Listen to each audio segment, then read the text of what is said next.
Okay, we're now going to begin working a few more problems regarding annuities. So the first problem I want us to look at is this one. This should be very simple given what we've already done. I want to know the present value of a 5-year annuity, and it's an ordinary annuity, $100 per year. And the interest rate is 10%. This will be $100 a year at the end of each of the next 5 years. So using our financial calculator, we can really make pretty short work of this. We'll start by pressing second and then clear time value of money to clear out all of this stuff. We'll put in 5 for the number of periods, and we'll put in 10 for the percentage interest rate per period. And for the present value, that's what we're solving for, so we can't put anything in there. What about the payment? Well, that's going to be $100 per year. So we'll put in 100 for the payment. Future value will be left alone at 0.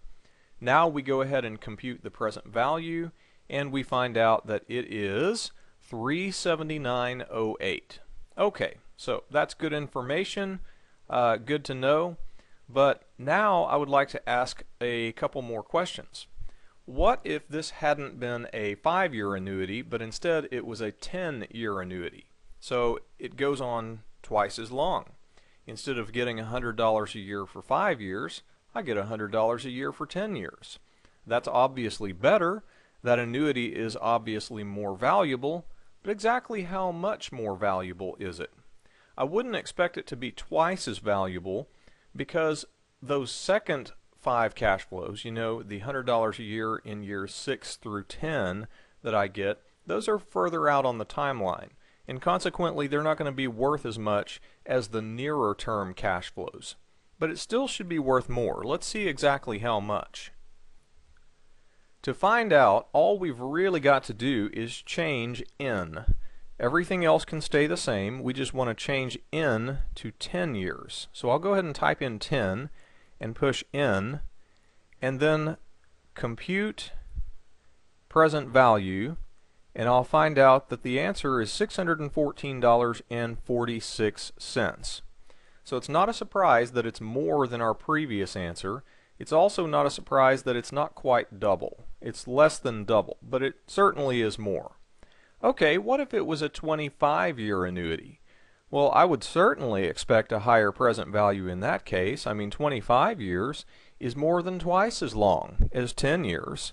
So I would definitely expect a higher answer, and I would get one, but let's see how much higher.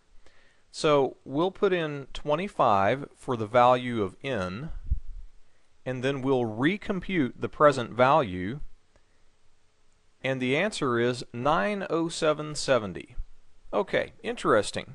It is higher, but it may not be as much higher as you might expect. I mean, this annuity goes on for over twice as long, but it isn't twice as valuable or even close to it. So let's try something crazy for the moment. Let's look at the value of a 100-year annuity, just like this one. It's not on the slide, but let's just see what it would be. If we changed N to 100 years and put that in for N right here, and then recomputed the present value, surely that would be a lot more, right? 907.70 was the 25-year annuity. So an annuity that goes 4 times as long, let's compute that present value. We get $999.93. What's going on here? Just out of curiosity, let's change this to a really high number like 500 years. And then recompute the present value and see what we get. Well, that hardly went up at all. That only went up to $1,000. And in fact, I could change that to not 500 years, but 5,000 years for N, and recompute the present value, and I would still get $1,000. Now, that's kind of interesting. Why is this happening? Well, we're getting into the realm of something called a perpetuity. And by definition, a perpetuity is simply an annuity that continues on forever. So there is no end to that cash flow stream. Now I can't calculate the future value of a perpetuity because that would be at the end of the timeline, and there is no end to the timeline in one of those. But I can calculate its present value, and it's kind of surprising how that works. Let me show you something that we've discussed previously. Remember that the present value for an annuity can be computed using this formula. Okay, well, how is a perpetuity different from just a regular annuity? The answer is the length of time. Whereas a regular annuity will eventually end, a perpetuity will continue on forever. The value of n is the difference here. And in fact, you could say that for a perpetuity, n is basically infinity. There's an infinite number of years in the cash flow stream. So what happens then to this expression that we're looking at, the present value of the annuity, as n gets very, very, very large? Well, let's think about it. First, let's look at this denominator here, 1 plus I to the n. 1 plus I to the n is also going to get very, very large, because 1 plus I is going to be something greater than 1, and any number greater than 1 raised to a large enough power can be as large as you want it to be. So essentially 1 plus I to the n is also approaching infinity as n approaches infinity. Okay, well, if this part is getting very, very big, then what about this part of the fraction? 1 over 1 plus I to the n. 1 over a really huge number. So just imagine, you may think that 1/1,000,000th is a small number. Well, how about 1 divided by something even bigger? So 1/1,000,000th. That's even smaller, right?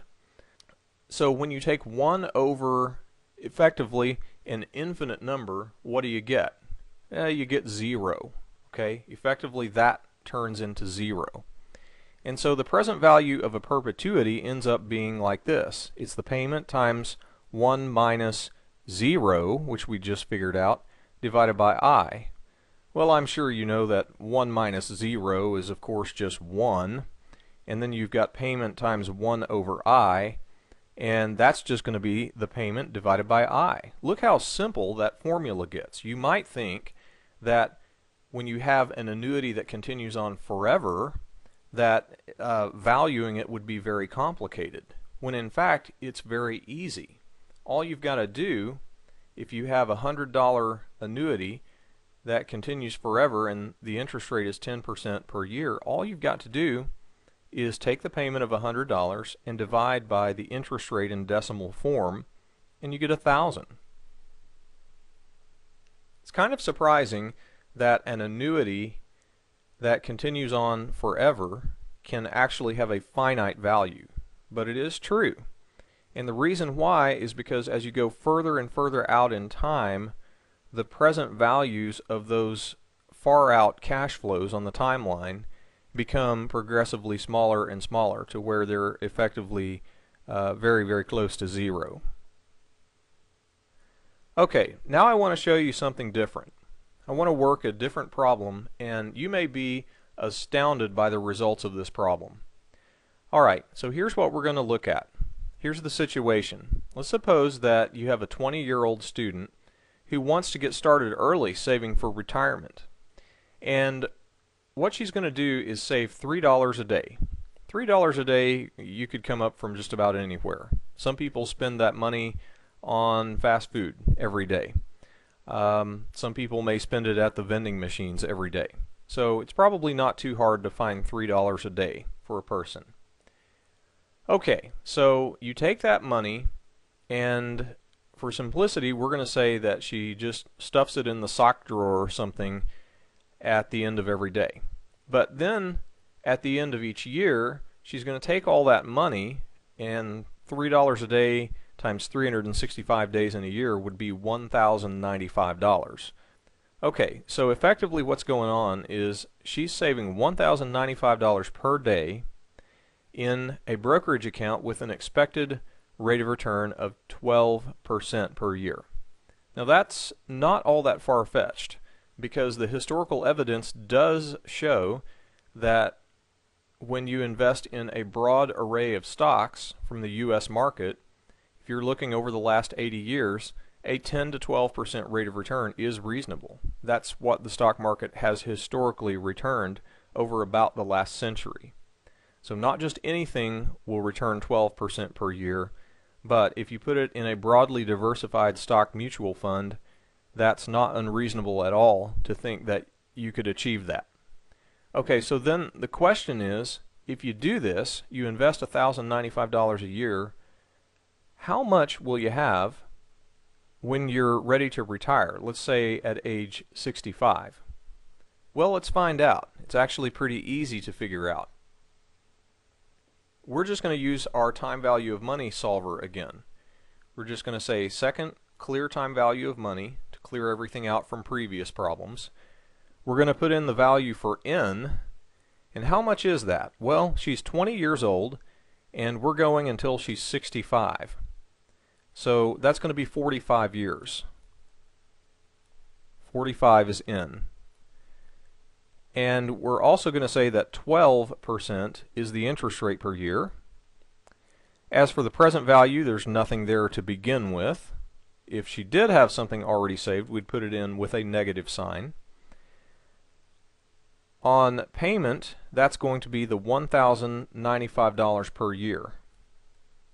And we're going to put that in with a negative sign because she is giving up that money. She's foregoing that money as far as her spending each year. Okay, now are you ready for this result? On $3 a day, how much money is this person able to accumulate over that time span? Compute future value. Here we go. Wow, that's a lot of money. Almost $1.5 million. You know, a lot of people don't think that being a millionaire is actually a feasible goal over their lifetime. A lot of people think that you have to pull down a six-figure salary to even have a shot at someday being a millionaire. But here we've demonstrated that it's not really true. Ordinary people can do this if they just start early and consistently invest. And of course, they have to keep their hands off the money in the meantime. If she ever decided, you know, when she was 30 or 40 that she needed to withdraw money for some reason, whether it would be college expenses or buying a home or anything like that, that could sabotage this plan. Okay? But if she sticks with the program, $1.5 million approximately, that's a reasonable expectation. And if you invest in something like a Roth IRA, that amount could be tax-free.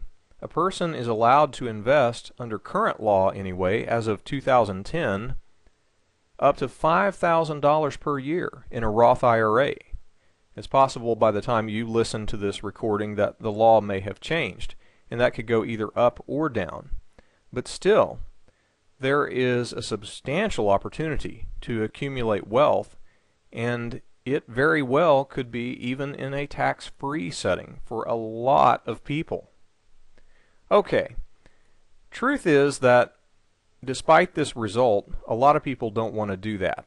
A lot of people say when they're 20, I've got plenty of time.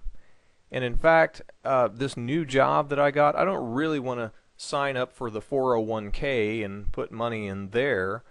I would really rather spend the money and have some fun. I'd like to buy a new car. I'd like to travel around the world. And while those things definitely can be fun, it's important to make saving a priority. And here's why. Let's suppose you wait until a later age. Maybe you decide to wait until you are 40 years old instead of 20 years old. I mean, maybe then it makes sense to save for retirement. Because after all, between 40 and 65, that's still quite a bit of time. Well, the only thing that would be different in this scenario is the value of N. Everything else would be the same. You would just have 25 years instead of 45 years to do your saving. So if you do that and change N to only 25 years and recompute the future value, what do you get? Well, only $146,000. Now don't get me wrong, that's an appreciable chunk of money. It's probably not enough to get you through retirement, at least considering most people's standard of living, but it certainly is a whole lot better than nothing. That being said, $146,000 is only about 1/10 of what this person would have had if they had started when they were 20. The power of compound interest is amazing over long periods of time. If you start early in your savings plan, then it looks very good for you long term. If you will start early and be consistent and invest in the right sorts of things. Not saying you have to be a genius, not saying you have to know the exact stocks to pick, and in fact, most people are not. Most people will just build wealth over time by regularly putting money out of each paycheck into a mutual fund and letting it grow. It's a very plausible way to go. But if you wait until later, you can still save money, but without as much time on your side, it puts you at a disadvantage compared to somebody who started when they were younger. Okay, let's look at another question. So what if you got to age 40 and realized that you should have started when you were 20 because you could have had this much money, and you say, by golly, I'm going to catch up. I'm going to have to put more in per year, obviously, but I'm going to catch up to where I actually have that 1.5 million almost at retirement. So how much will you have to put in? Well, here's the way we solve that problem. We actually have to put in 1,487,261.89 as our future value. The N can stay at 25, the interest rate can stay at 12%. Now we want to compute the payment that you'd have to be investing per year to make that happen. Wow, that's $11,000 and a little more. Okay, so if you delay investing for retirement, then yes, you can make it, and some people can save $11,000 per year. That is possible on some people's salaries, but it's certainly a lot more difficult than saving only about $1,100 per year, which is what the person did starting from age 20. So you have to be more aggressive in saving if you start when you're older. So the lesson from this exercise is, if you are young and starting out, and let's say you've just gotten your first job after college, make saving a priority. Sign up for the company's 401k plan, open up a Roth IRA. Do things like that and regularly stash money away in the right types of assets that can get you that long-term return. Now, what if you're 40? Is it over for you? Well, clearly not. Okay, we have just demonstrated here that if you'll save some money, even if you wait until later in life, then you can accumulate some wealth. There's no question about that. It just isn't as easy as if you started when you were younger. But I guarantee you, it's better to start at 40 than to wait until 50 or 55 or 60, because then it becomes a whole lot more difficult. No matter where you are along the age spectrum, the best place to start saving really is right where you are. It's right now. That's the best case scenario in every situation.